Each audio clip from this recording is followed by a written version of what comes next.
Una bella squadra, una squadra storica, un sacco di parlamentari, di donne e uomini che si sono messi a disposizione, questo è il merito dei cittadini.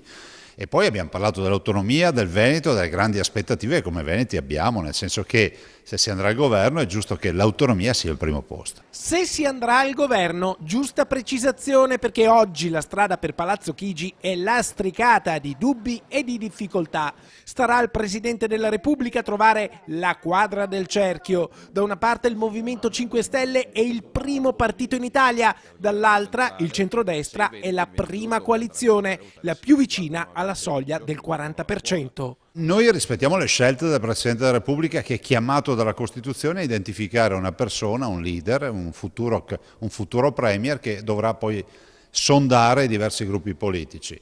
La verità è che nessuno dei gruppi politici ha il 40% e quindi ha la maggioranza, ha il premio di maggioranza in Parlamento. Noi speriamo che l'incarico comunque sia dato a Matteo Salvini e dopodiché lui farà il sondaggio.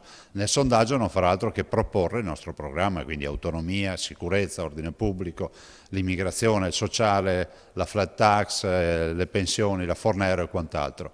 Ovviamente niente accordi con partiti, ma accordi con uomini e donne di buona volontà. Insomma, la Lega è pronta a governare, ma Luca Zaia non vuol sentir nemmeno parlare dell'ipotesi di essere lui ad andare a Roma. Porterà avanti dal Veneto la battaglia per l'autonomia. Da parte mia nessuna disponibilità, anche perché mi voglio occupare dell'autonomia del Veneto, visto e considerato che ho ancora 2 anni di amministrazione da fare e quindi voglio traghettare questi 5 anni, finirli. Quindi abbiamo iniziato il 2015, finiremo il 2020.